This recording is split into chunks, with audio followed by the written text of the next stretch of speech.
Hello, everyone. I am truly honored and blessed to have the most humblest person I've ever met on here with me. And this is Sanyika. I want him to introduce himself because I am just truly honored for you to be here and again, we're just having a conversation about life, about what's going on, what he's doing, what I'm doing, and having these different type of connections and really bring out to anyone who's an entrepreneur that everything just starts with the conversation, and your success really does lead from your voice and your true passion. So Sanika, welcome. How do you want to introduce yourself? It's great to be here. So my name is, I'm also known as the fire starter. And I would say at the core of it, my purpose on this planet is to be an amplification of God's voice through my love, through my leadership, and through my life force energy. I think it's important that people understand what I do, but I think it's even more important for people to understand who I am, because there's a lot of people that do things, but I want people to be informed by who I am. And I am a husband, I'm a father, I am a business owner, I'm the CEO and founder of All In Leadership, and I am an artist and storyteller. I use all of those tools, from being a husband to being a storyteller to being an artist. And as I tell people, I'm a writer trapped in the body of an NFL lineman. And but I use all of those tools to be able to effectively lead in the way that I feel is necessary, and to inspire other people to step into their leadership so that it can inform and create the world that they deeply desire to create. So I work primarily with men. And the work that we do is about leadership. It's about impact. It's about influence, and how when you step into your impact, it significantly increases your income. So it's about all of those different things. And at the core of it, I think that God sent me here to be a healer. I just do it in a different kind of way. I'm glad to be here and be in conversation with you. One thing I will say is that you said about having the importance of conversation. And I like to frame that so we can move into this conversation in a really powerful way. Are you open to that? Yeah, I'm open to that. One of the biggest challenges that I see when it comes to growth and creating possibility is that there's many times where we step into the product, the idea of, I want to create more, right? I want to create Right. more. I want to create more money, and I want to create more love, and I want to create more blah, blah, blah. The first thing that I think is really important is really to do an integrity audit. Mm, That's what All In stands for, right. alignment. Mm.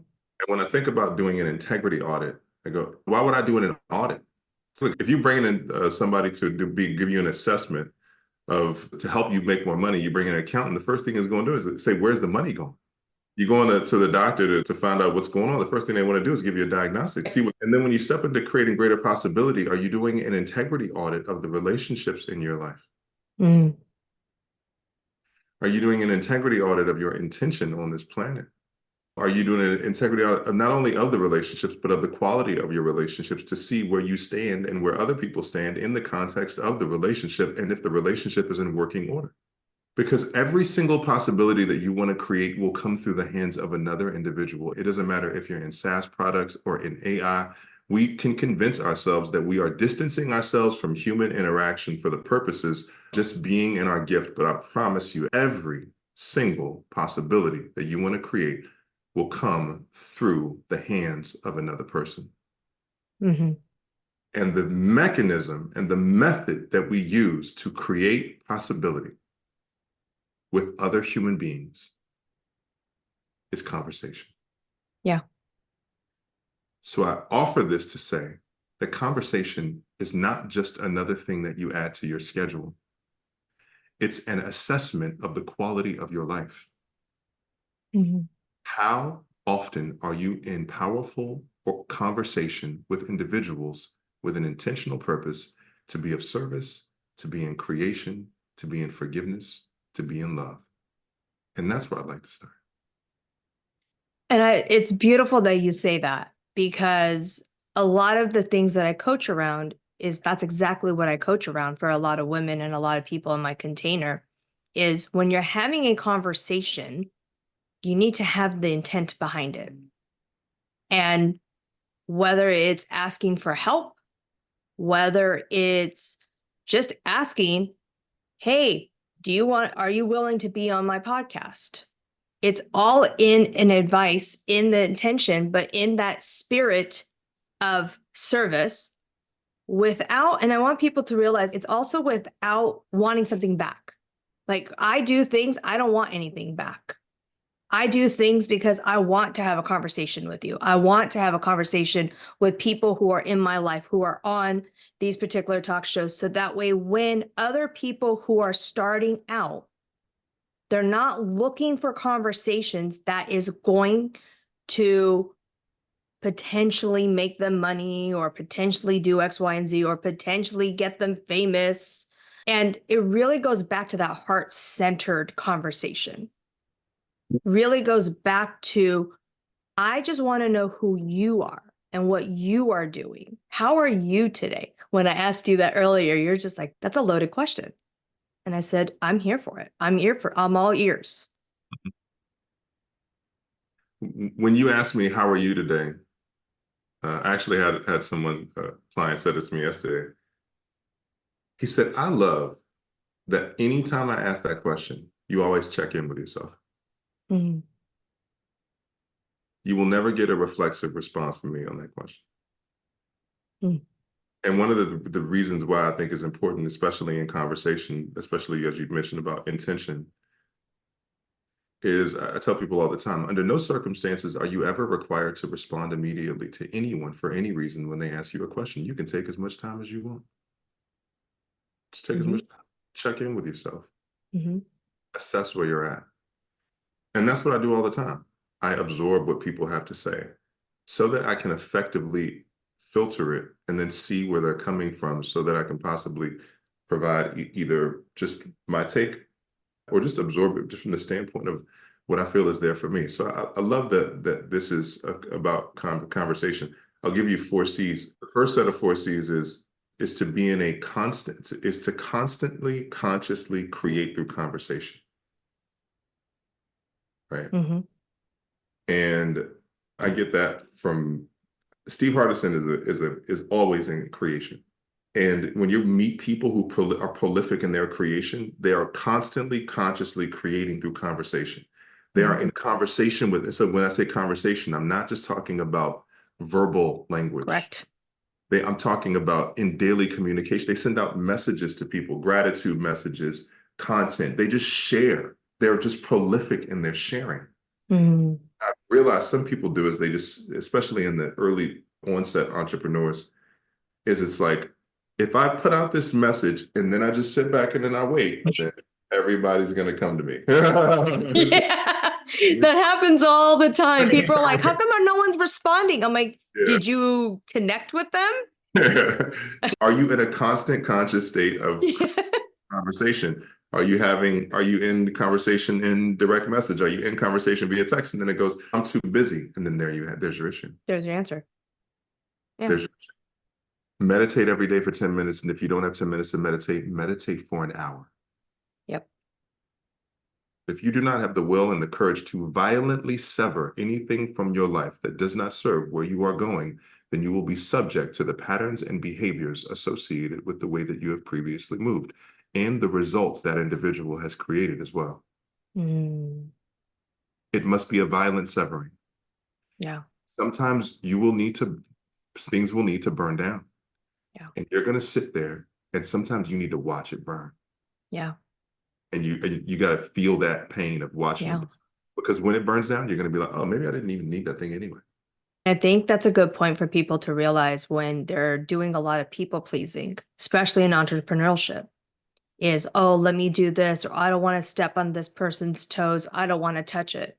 And I tell people that you're self-sabotaging, but 2, it's for who you are doing and what you are doing in that. And sometimes some relationships, whether it's family, whatever type of relationship is, you're 100%, you need to let it crash and burn and watch it and feel those emotions and say, okay, let's move on. Yeah. Yeah. The moving on is sometimes things that's beautifully put. Yeah. It's the close relationships. And what will happen is that they will reorganize themselves as a result of your newfound stand. We're so short-sighted because we go, what'll happen if I sever this relationship in this way? If I recreate this relationship in this way? The opportunity is that this is the stand that I'm taking for myself and for creation so that a new possibility can emerge and things will reorganize themselves. You have to have trust. You have to move. God has got your back. You got to move like the universe has got your back. Because if you move, you're the only person holding you up, then you're going to be in a constant state of anxiety, which is most people in, constantly anxious, constantly stressed, constantly overwhelmed. And any of that language, if it is infused in the way that you move through the world, then you don't necessarily get the opportunity to experience a greater sense of peace because that is who you be. That's your state of being. So Correct. the opportunity that we get to step into is the opportunity to be in the awareness that we are consciously creating our state of being. And then as a result of creating that state of being that coming from love, coming from generosity, coming from service, then when we create through conversation, that it becomes exponentially a gift for me and for you. Your life force energy is what I want. I want that when I reach out to you. I want that in our communication. That's what I'm coming for. And I receive it. And I receive your light, and I receive your love, and I receive your sincerity. I receive your authenticity. I receive all of those beautiful things that are transmitted from you when we are in interaction. And it fortifies me, it nourishes me at the same rate. I acknowledge that. I appreciate that. And I do, as we're talking about that, I want people to understand Sanyika has a beautiful way of speaking. And if anyone has the chance to see him live, you need to go see Sanyika live. Because I explained to Sanyika, it's like a big hug. When I listen to you, even to this day, it's even hearing this on our regular conversation, it's just like this big hug still empowers me. And you incorporate a lot of lyrics, poetry, a little bit of rap, sound, theater into your speeches, which is, I thought Hamilton was great. And I was like, damn. That's what it is. It's that empowerment that you have this ability to move people in such a way that I'm just blessed to be here in your presence, to witness it again and to relive that hug feeling again, because I want more. Like, I want more. Because it's like a lightning. It's like a lightning bolt that comes through that you didn't know you needed until you had it. And then you're like, oh, okay, I want more. I want more. I want more of that. And how you present and how you do that. And honestly, a lot of people asked me again, they go, how did you get sneak? Like, how did this conversation occur? And I told them, one, I asked question, said no, no hard, no foul, right? Same thing. Okay. But two, it was that connection me and you had at that dinner. And we were standing there and I was very quiet. And I said the same thing to you. I was like, you have a very beautiful way of speaking. And all these people that you're helping, you are inspirational. Like if you have not already, you will go down in history. And I don't say that lightly. Well, I'm grateful for that acknowledgement.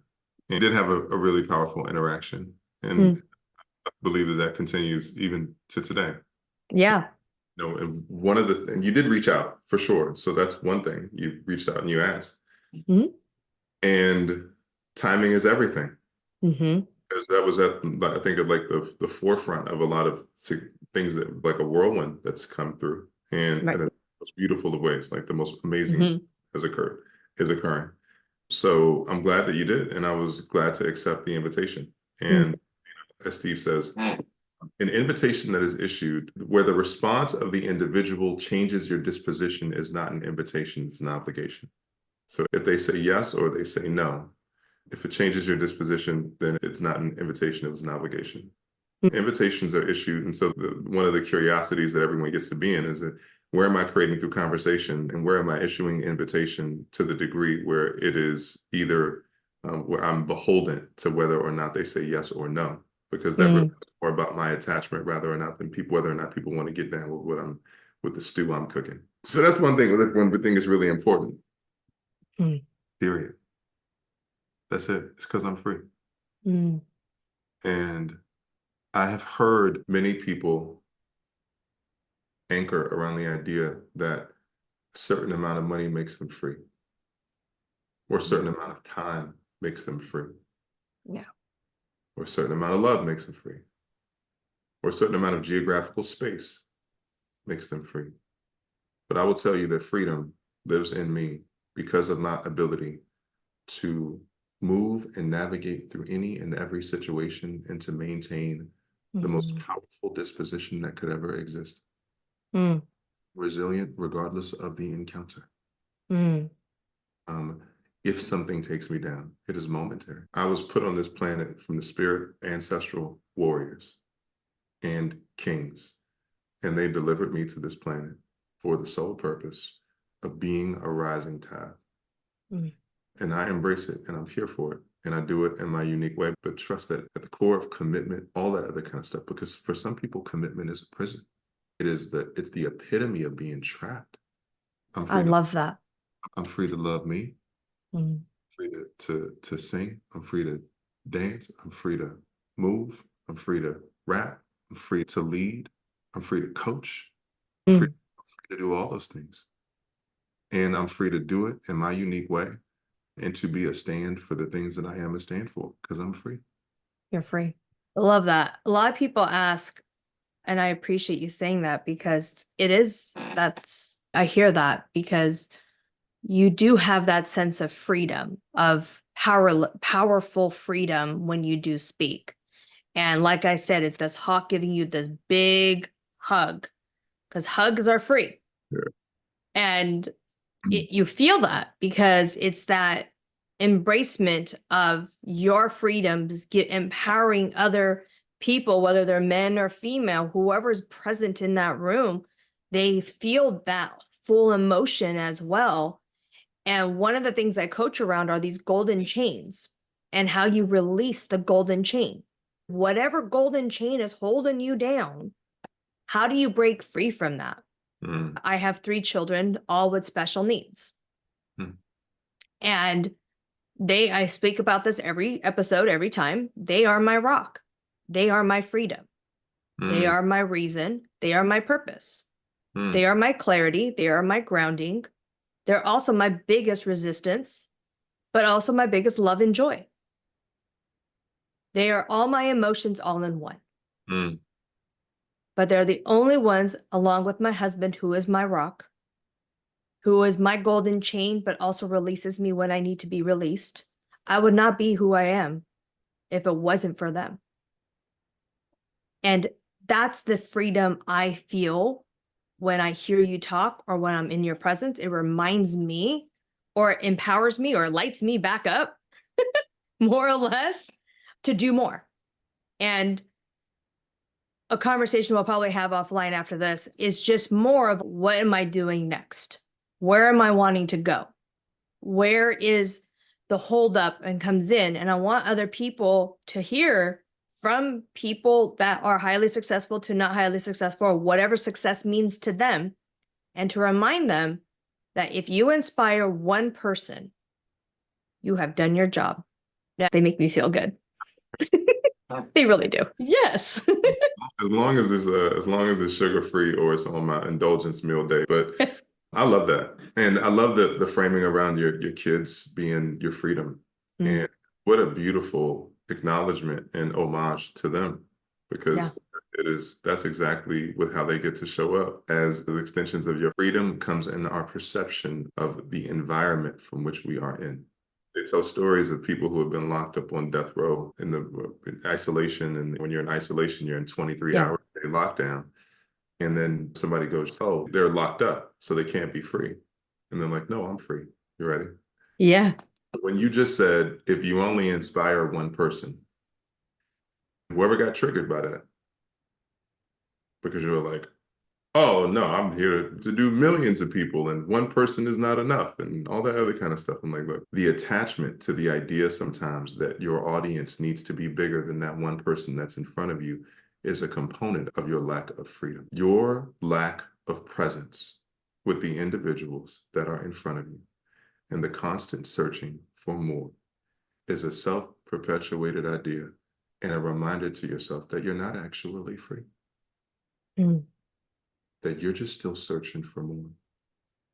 And that more is not going to come, because what it really is at the core of it is I'm looking for validation. Right. I'm looking to be acknowledged, Mm. to be seen, because probably no one's ever seen or heard or understood me in my life. Money doesn't resolve a lack of imagination. It just gives you more money in the account to remind you that you have a lack of imagination. You don't need money to make money. You need vision to make money. And vision is a component of your imagination. The question is, are you imagining? Are you dreaming out loud? Are you creating yourself for yourself and others? Are you inviting and enrolling people into what it is that you are doing? Please do not tell me that you need money to make money. I will take off my shoe, my earrings, and my pearls. Don't make me take off my stuff and come after you. No, you Right. don't. I'm happy you said that, because I think a lot of people needed to hear that. And especially with nurse coaches in the coaching world, a lot of people, they get into this world of, I want more, I need to do this, I'm constant creation. They're really not. When even now to this day, when people ask me, they go, how did you get into the world of Steve Hardison? How did you get into the being movement? I tell them the exact same thing. I asked the question. Now they chose to accept. That's on them. But it's that curiosity that propels me of, there's something more here. Can I be curious to try this without fear? And if they say no, in my head, I say, okay. If someone else says no, they're going to have go into this self-doubt. Like, damn, that guy said no to me. He's an asshole. He didn't do this. Look, see, I told you he wasn't going around. I told you I'm too little for him. He's too big for me. He's now famous. He's not going to come say hi to me. And they talk so negative amongst themselves, and that now they have blocked off other energies and other universe trying to talk to them. And now their vision is now blocked because now their vision is seen from deceit versus a vision that is seen from within. I can give you my business. I can give you my word. I can give you my commitment, because I will always show up. If I say I'm going to be there, I will be there. But the one thing I never give anybody is my curiosity, because my curiosity is what makes Bina unique and what makes Sanyika unique, what makes whoever else unique in their world. Because everything else I can teach, but I can't teach curiosity. That part. Curiosity is a profound and lethal weapon. I can tell you a quick anecdote about this. Conversation with a client the other day. He was saying, I was in this environment and having a call with a potential client. And he said, but like I didn't know how to respond to certain things. Or he was basically saying that he didn't know, he didn't have an intellectual knowledge of what was. Okay. And I just sat there and I smiled. I was like, who said you needed to know everything? Who said you needed to know anything? Right. You don't need to know anything, ever. The most powerful person in the room is the person who's asking the questions.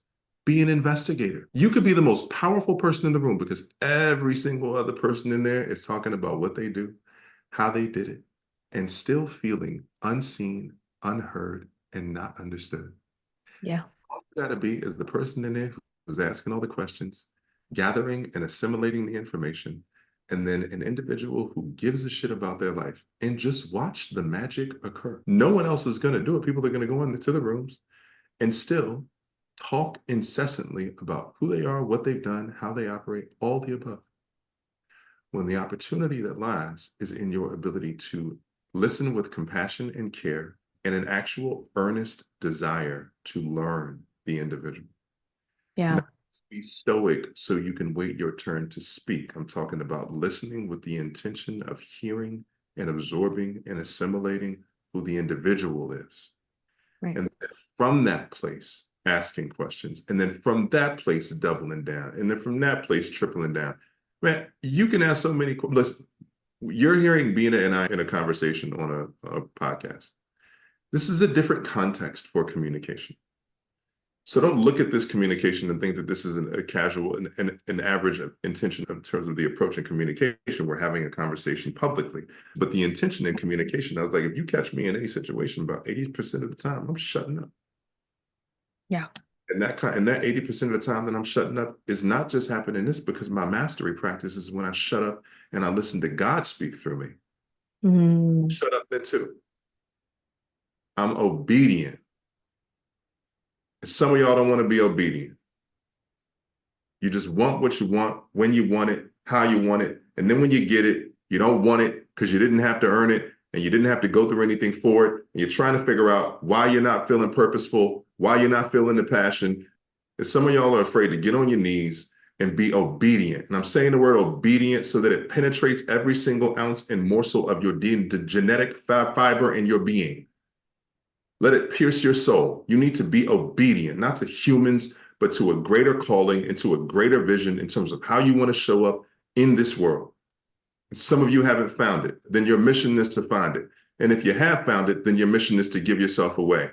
But you must be obedient in your practice. And when I listen to you and when I speak to you, Bina, I know that many people think that I'm speaking to you, but I'm also listening to God's voice speak through you to me. There's an opportunity that's available with each individual when you are in service of one person. And it is your responsibility to be present to that individual because they are giving you a gift in the same way. And a lot of people think this is a mastery level conversation, and it's not.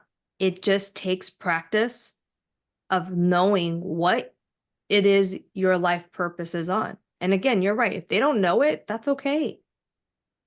But you don't have to tell everybody you don't know it either. Can you just tell me the secret recipe? And I tell everybody it's you. You are your own secret recipe. I don't have an answer for that. What I can do is guide you. But what people don't realize is that their own limiting beliefs is themselves. And people who see their visions, and from what I'm learning, even in my own world, as I'm developing over this next couple of years, is that the most powerful people in the world are the most silent people in the world. Mother Teresa was quiet. Mahatma Gandhi was quiet. Martin Luther King was actually really quiet until you got him on stage. Like all these people who are powerful, even Oprah Winfrey, she's quiet unless she's on her show. Other than that, she's quiet. Listening to the degree where you are able to absorb the information and practicing the deepest form of compassion as you listen to each individual and identifying how deeply can you fall in love every single time you're in communication with somebody. You know? It's true. And I say this lovingly. I fall in love with my husband every single time. Every single time I have a conversation. I love It's it. the truth. Yeah. Yeah. It's the honest truth. There's days I might not like him and I think he should leave, but then I'm going to go chase him. Because it's that love, it's that compassion. Yeah. And that same love I would have for you, I would have for anyone that's in front of me. I might piss you off and you might run off, and guess what? I'll be that little 5 foot girl. I own up to what I state, and then let's make it right. Yeah. But I do that with my own children. I do that with and that's, I think, the main thing. Remember to be you in your daily practices. Remember to be you and own who you are, and don't shine away from it. The biggest challenge I faced was, and receivership comes in many different forms. Let's just say you and I are in a relationship and you breathe life into me. I'd be like, oh, no, you're like, you're handsome. Like, no, not handsome. But what you don't realize is that hand is pushing away information and data. And sometimes you just energetically push it away. Or sometimes you're just busy and you're in your phone because you're not available for it. Right. But what someone's saying is that they're saying, oh, no, you have a gift. I used to receive, like when people would give me praise, or I used to take it as compliments, but now I receive it as data. When you tell me that, I don't receive that as smoke or anything. I receive it as an authentic download or transmission from an individual that lets me know that I am living into my calling and I'm going to continue and do more of it. And you say, where can I get more of it? And all of a sudden I'm thinking of, how do I supply her with more of it and anyone else who wants more of it? And I'm like, I'm going to be in my calling. That's just what it's going to be. right? Because I can receive it. But what happens is that when you have not gone into your own personal work to assess your receivership issues and your willingness to push things away. So what happens is somebody gives you praise and you push it away. When someone gives you critical feedback, you push it away. Mm. Because the way we receive information is we receive it as criticism. But what happens, what many people don't know is that when you step into receiving critical feedback, like I receive all the time, and when you step into receiving critical feedback from individuals, what it does is it lets them know that that you're so committed to the work that you're courageous enough to receive what other individuals have to say. And they feel seen and heard as a result of your willingness to receive the feedback from them. So now all of a sudden we're talking about praise and we're talking about criticism and feedback. But the idea is that people also don't want to receive money. Right. Like, why don't you want to? What do you mean? I would love to receive money. Are you sure? Because many of you are underpriced and hustling. Do you really want to receive money, or do you want to receive money the way that you have previously perceived, or the way the previous version of you has previously acquired or attained money? And the idea is that you're underpriced, you're under-resourced energetically, emotionally, spiritually, because of the fact that you're living into a paradigm where you are not being empowered in your stand in the world. So you're not willing to receive. And because you're not willing to receive feedback, nobody can help you or adjust you or lift you up. And because you're not willing to receive praise, you're not willing to show up more powerfully or be more visible. So then you've created this self-perpetuating cycle where you're literally trapped in your own lack of receivership. And that's exactly who I was. Look, 8 years, rock bottom sandwich. I was financially broke, emotionally broken, 2 DUIs, girlfriend paying the bills, all of that. And I had a 92 BMW 325. I'm 6'8". And when I tell people I was driving that car, but I was so ashamed of that car. We're parking so far away, I might as well have just walked. I was like, because I was ashamed of where I was at. All of those things that I mentioned are just results of my inability to receive. Receive love, receive challenge, receive inspiration, receive my own greatness, receive my own level of authenticity, receive that being transparent, we can keep on going with the list. Right. Bottom line is that it's an exercise in receivership. It's a powerful exercise in receivership. And where are you willing to receive and where are you unwilling to receive? You can only receive if it comes from the hands of another individual. So where have you self-isolated? Where have you created the environment or created the belief that no one wants to be around you and no one wants to help you, or that you are unsupportable? Right. This is a really important. So this is all an exercise in receivership. So if you can't receive, then how in the world would you be able to get what it is that you say that you want? You wouldn't. And I didn't. Yeah. And then I had people smack me across the head and say, look, there's a quote from Les Brown. He says, sometimes you need to believe in somebody else's belief in you until your belief is strong enough to kick in. And it's not true. Greatest human beings in the history of this planet had mentors. And for the people, for y'all who are on the cusp or on the edge of Bina's world, and y'all are like, I'm not sure I need a mentor. If you're doing double dutch on your own, trying to figure out why you're not moving forward, it's because you have not been able to physically, somatically move through your own stuff. And you need someone there to help you, guide you through. And when you ask for help, it doesn't mean that you've done anything wrong or that you are broken. It just means that you're stepping up more courageously than any other human being in your environment, because most people won't do it, because all of the environmental feedback from most people is, well, why would you need help? You can just figure it out on your own. Look at the people around you. You need powerful people in your world. Yeah. How in the world would you step into the ultimate aspect of your power if you are not significantly challenged and inspired to do so by powerful people? I surround myself with powerful people. I have been fortunate and gracious enough to be surrounded by powerful people, and I will continue to put myself in environments with powerful people and gladly pay them for it. Where do I sign the check? Where?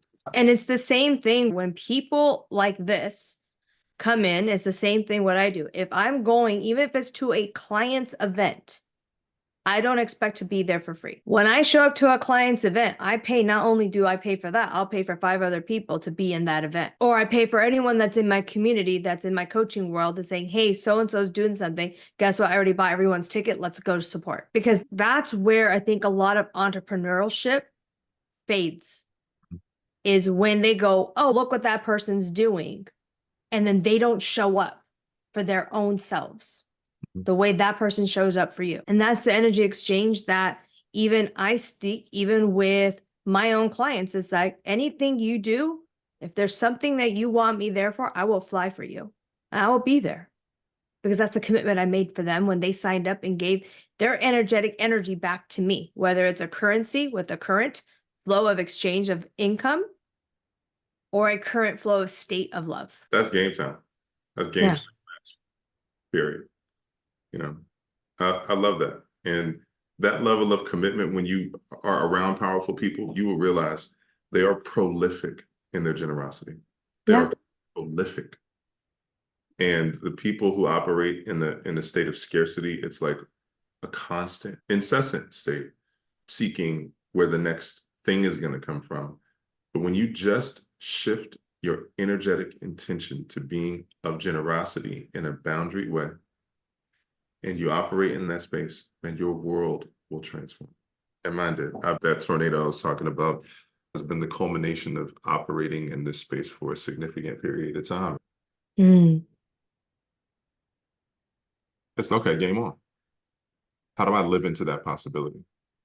Who do I become to live into that possibility?